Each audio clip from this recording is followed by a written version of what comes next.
Daily Heavenly Manna. October 8th.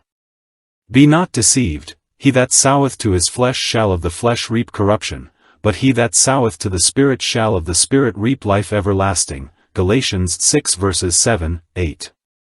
We sow to the flesh every time we allow the fleshly, selfish, unjust, unrighteous desires of the flesh to have sway in our hearts and lives, and each sowing makes easier the additional sowing and makes more sure the end of that way, which is death, the second death. On the contrary, each sowing to the Spirit, each resistance to the desires of the flesh toward selfishness, etc., and each exercise of the new mind, of the new will, in spiritual directions toward the things that are pure, the things that are noble, the things that are good, the things that are true, is a sowing to the Spirit, which will bring forth additional fruits of the Spirit, graces of the Spirit, and which, if persevered in, will ultimately bring us in accord with the Lord's gracious promises and arrangements, everlasting life and the kingdom.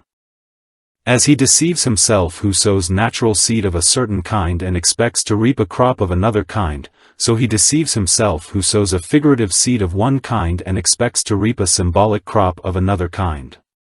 Like produces like. Therefore, if one who has received the Holy Spirit sows to the flesh, he deceives himself. If he expects to reap of the Spirit, he will from his fleshly sowing reap a fleshly harvest eventuating in death. Consolatory to us is the fixity of the law that a spiritual sowing will produce a spiritual harvest.